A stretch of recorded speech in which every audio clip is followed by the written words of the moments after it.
सभी दोस्तों को प्यार भरा नमस्कार। मैं रिंकल कामरा अपने चैनल पर आपका स्वागत करता हूं और उम्मीद करता हूं कि सबका हाल घर पर अच्छा होगा और स्वस्थ होगे। जैसे कि हम जानते हैं कि हमारा टॉपिक चल रहा है इंडियन पॉलिटी पर और यह एक क्रैश कोर्स है आने वाले CPSS एग्जाम्स के लिए। जितने भी वनडे एग्जाम्स हैं उनके लिए सबके लिए यूज़फुल रहेगा। तो हम स्टार्ट करते हैं आज का टॉपिक अपना। और आज जो हमारा टॉपिक है वो है पार्लियामेंट। जो इस यूट्यूब चैनल पर नए हैं तो वे पूरा एक मैं सीरीज़ में ही पढ़ा रहा हूँ कि ताकि आपको कोई भी दिक्कत ना हो। ठीक है, तो स्टार्ट करते हैं टॉपिक। आज टॉपिक है हमारा आज पार्लियामेंट। काफ़ी इंपॉर्टेंट है।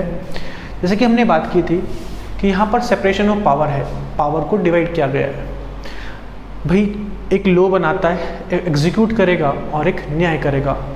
तो पार्लियामेंट का जो मेन काम है वो है लॉ बनाना, यानी लेजिस्लेटिव पावर है इसके पास। तो लेजिस्लेटिव है हमारा पार्लियामेंट। तो हम समझते हैं पार्लियामेंट होता क्या है। देखो, पार्लियामेंट की बात हमारे संविधान के आर्टिकल 79 में की गई है। क्लियर है। अगर मैं बात करूं कि पार्लियामेंट का हिस्सा कौन कौन होता है, कौन कौन पार्लियामेंट का पार्ट है। देखो, पार्लियामेंट के दो सदन हैं। एक को हम बोलते हैं राज्यसभा, अलग से बात करेंगे, डीपली पढ़ेंगे अच्छे से।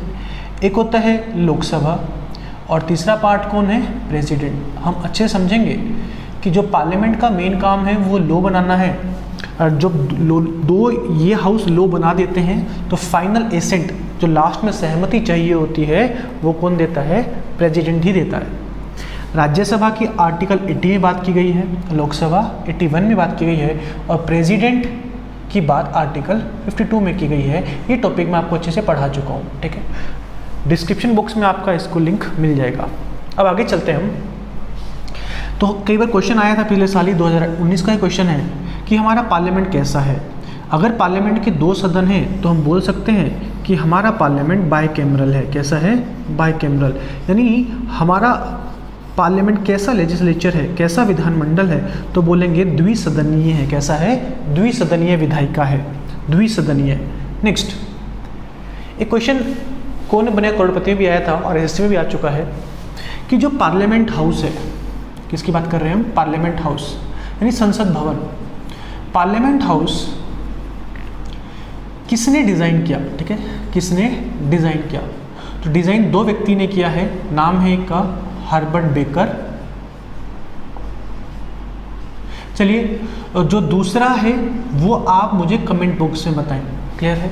मैंने बोला कि पार्लियामेंट हाउस को दो व्यक्ति ने डिज़ाइन किया था, हर्बर्ट बेकर, और सेकंड आपने कमेंट बॉक्स में बताना है। एक बात और ध्यान रखना, जब ये डिज़ाइन किया गया है 1912-13 में, जो कौन बने करोड़पति में क्वेश्चन आया था कि ऐसा कौन सा हाउस है जिसको 8 साल पहले डिज़ाइन कर लिया गया था। क्योंकि जो इसका कंस्ट्रक्शन स्टार्ट हुआ था वो हुआ था 1921 में। यानी हमसे पूछे कि इसका कंस्ट्रक्शन कब स्टार्ट हुआ है तो 1921 में स्टार्ट हुआ है, लेकिन ये कंप्लीट कब हो गया था, बोलेंगे 1927। तीनों ही अपने आप में क्वेश्चन बनते हैं। क्लियर है। डिज़ाइन किसने किया, कब किया, इसका कंस्ट्रक्शन कब स्टार्ट हुआ और ये कंप्लीट कब हुआ।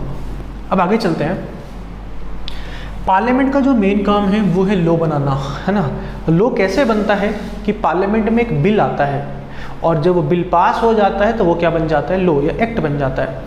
तो हम पहले वही टॉपिक समझते हैं, बिल क्या होते हैं। क्लियर है। तो समझते हैं बिल के बारे में। हमारे बिल कितने प्रकार के हैं, कैसे पास होते हैं। पिछले 2-3 साल से अगर आप देखो तो बिल से काफ़ी क्वेश्चन आ रहे हैं, तो वही हम अच्छे से समझेंगे, काफ़ी डीप पढ़ेंगे इसको, क्योंकि यहाँ से क्वेश्चन अब देखे जा रहे हैं पिछले 2-3 साल से। दोस्तों स्टार्ट करते हैं टॉपिक बिल। उम्मीद करता हूँ आपको सब समझ आ रहा होगा और आप इस वीडियो को रिकमेंड कर सकते हो, शेयर कर सकते हो और नोटिफिकेशन के लिए बेल आइकन दबा सकते। टॉपिक है हमारा बिल। देखिए, बिल क्या है, एक हिंदी में इसको विधेयक बोलते हैं कि कुछ भी हमें पास करवाना है पार्लियामेंट में तो एक बिल के रूप में ही आता है। तो अगर हमसे पूछे bill in parliament, types of bill की बात करते हैं इन पार्लियामेंट, कि बिल कितने प्रकार के होते हैं पार्लियामेंट के अंदर। मेनली तो 3 तरह के बिल होते हैं। अगर हम बात करें, एक पढ़ेंगे यहाँ पर हम मनी बिल के बारे में। किसके बारे में, मनी बिल। एक पढ़ेंगे ऑर्डिनरी बिल, ऑर्डिनरी बिल, और एक पढ़ेंगे फाइनेंशियल बिल। ठीक है। फाइनेंशियल बिल टाइप 1, 2 टाइप है इसके अंदर, और टाइप 2, ये दोनों हम यहाँ पर जानते हैं। फिर लास्ट में पढ़ेंगे कॉन्स्टिट्यूएंट अमेंडमेंट बिल के बारे में। देखो, मनी बिल से क्या क्वेश्चन बनते हैं। पहली बात, मनी बिल क्या होता है।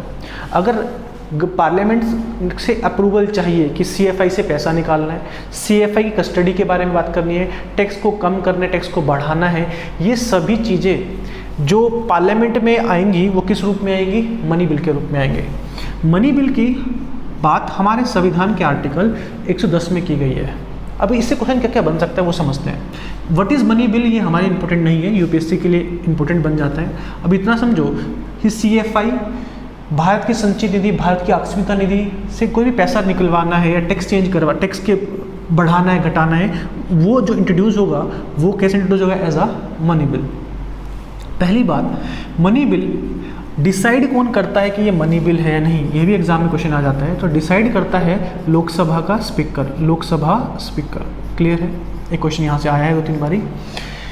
नाउ मनी बिल सबसे पहले कहाँ आता है और किसके कहने पर आता है? तो बोलेंगे on the prior recommendation of, on the prior recommendation of president, राष्ट्रपति के कहने पर आता है। वेरी इंपॉर्टेंट, राष्ट्रपति के कहने पर सबसे पहले मनी बिल कहाँ पर आता है? लोकसभा में आता है। इससे आपको एक बात भी समझ में आएगी कि मनी बिल पर पावरफुल लोकसभा ही है। कैसे? अब आगे चलेंगे। लोकसभा में आने के बाद उसको पास करवाना पड़ता है किस मेजॉरिटी से? सिंपल मेजॉरिटी से। अभी सिंपल मेजॉरिटी क्या होती है? देखो हमारी मेजॉरिटी 3-4 तरह की होती है, थोड़ा समझ लीजिए। अगर बात करूँ मैं सिंपल मेजॉरिटी की, सिंपल मेजॉरिटी का सिंपल सा मतलब है कि प्रेजेंट एंड वोटिंग का 50% से ज़्यादा। एग्जाम्पल जैसे मान लो कि लोकसभा में एग्जाम्पल लेते हैं 500 सदस्य हैं, एग्जाम्पल लिया, कितने हैं? 500 सदस्य हैं, लेकिन जिस दिन मनी बिल आया है उस दिन केवल 400 लोग आए हैं। कितने आए हैं? प्रेजेंट कितने हैं? 400 लोग, और वोटिंग भी 400 ने ही किया है। ठीक है, तो प्रेजेंट एंड वोटिंग का 50% से ज़्यादा, तो कितना हो गया? 400 का 201 हो गया। तो उसको हम क्या बोलते हैं? Simple majority. अगर लोकसभा में वो सिंपल मेजॉरिटी से पास हो जाता है तो फिर वो कहाँ पहुँचता है? राज्यसभा में। अब राज्यसभा में इसको कोई बहुमत से पास नहीं करवाना पड़ता। अगर राज्यसभा में 14 डेज यानी 14 दिन से ज़्यादा अगर रह जाता है तो लोकसभा मान लेती है कि उसने क्या कर दिया है? पास कर दिया है। फिर राज्यसभा गया क्यों था? तो बोला जाता है कि एडवाइस के लिए जाता है। राज्यसभा इस बिल पर एडवाइस देना चाहते हैं तो दे सकता है, लेकिन लोकसभा उस एडवाइस को मानने के लिए बाइंडिंग बाध्य नहीं है, माने या ना माने। अगर 14 डे से ज़्यादा यहाँ पर रह जाता है तो लोकसभा एज्यूम कर लेती है कि राज्यसभा ने पास कर दिया, और पास होने के बाद जो फाइनल एसेंट होती है, जो अंतिम सहमति होती है, वो कौन देता है? प्रेसिडेंट देता है। That is about money bill. Question क्या क्या बन सकते हैं कि किसके कहने पर आया, कहाँ पर आया। अक्सर आपने सुना होगा कि अगर बजट पास नहीं होता तो माना जाता है सरकार गिर गई, क्योंकि बजट भी एक तरह का मनी बिल ही है। अब ऐसा क्यों बोलते हैं? क्योंकि सरकार किससे चलती है? लोकसभा से।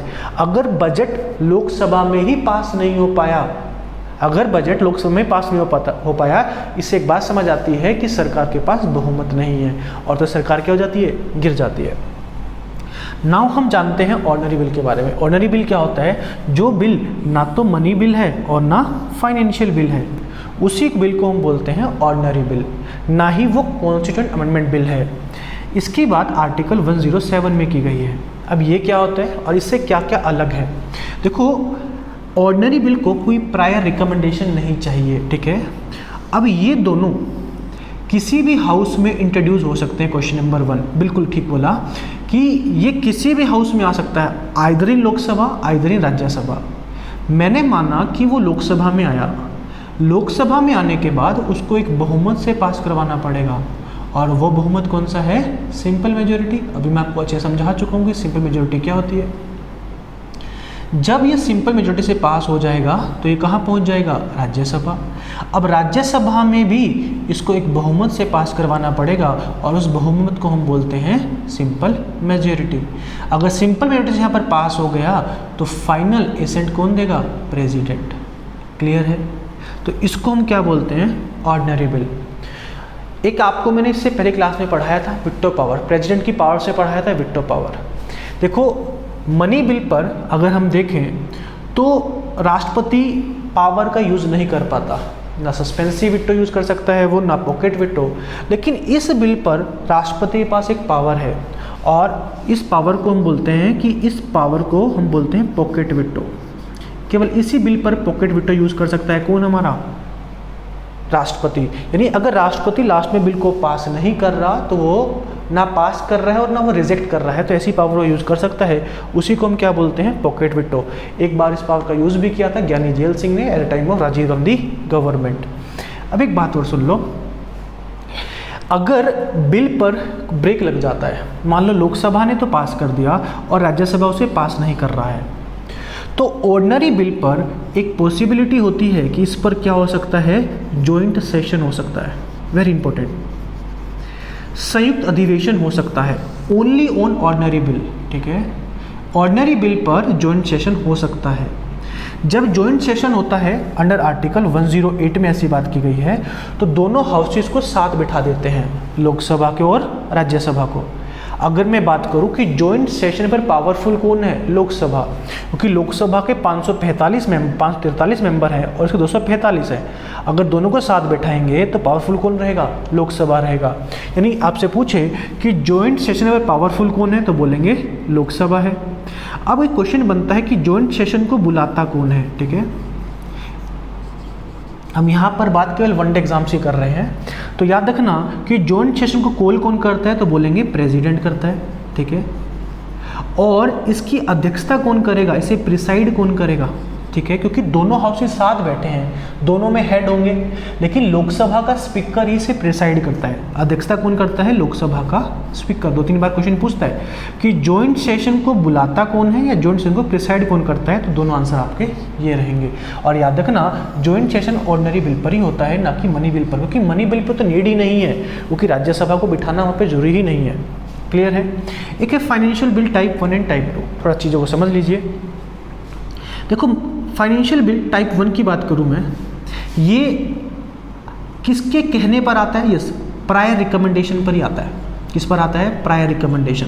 ये दोनों ही प्रायर रिकमेंडेशन पर आते हैं, पर दोनों में क्या फ़र्क है वो समझ लीजिए एक बारी।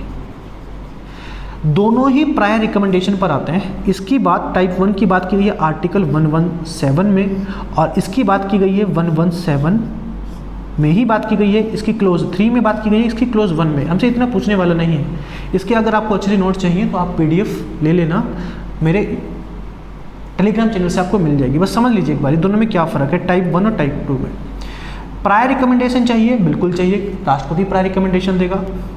लेकिन जो टाइप 1 होती है ना, ये सबसे पहले, ध्यान देना, ये सबसे पहले लोकसभा में ही आती है, फिर को पास करवाएंगे सिंपल मेजोरिटी से, और फिर राज्यसभा जाएगा, फिर वहाँ पर पास क्या होगा? सिंपल मेजोरिटी से पास होगा, और लास्ट में साइन कौन कर देगा? प्रेसिडेंट। मतलब टाइप 1 में पहले लोकसभा में ही जाएगा। लेकिन यहाँ पर क्या होता है? रिकमेंडेशन तो चाहिए, लेकिन ये किसी भी हाउस में जा सकता है उसके बाद, लोकसभा में भी और राज्यसभा में। मतलब इसके बाद यहाँ ऑर्डिनरी बिल बन गया ये, लेकिन यहाँ पर ये इसके बाद ऑर्डिनरी बिल बना। क्लियर है? तो ये टाइप 1 है और ये टाइप 2 है। हमसे कभी भी यहाँ से क्वेश्चन पूछा नहीं है फाइनेंशियल बिल के से, ठीक है। लेकिन एक बात याद रखना कि जो पूछ सकता है कभी कि फाइनेंशियल बिल में दोनों में ही रिकमेंडेशन चाहिए, किसकी? प्रेसिडेंट की।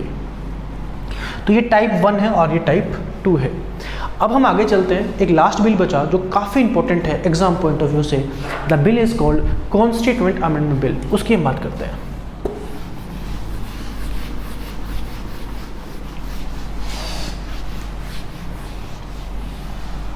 देखो समझना बहुत इंपॉर्टेंट है।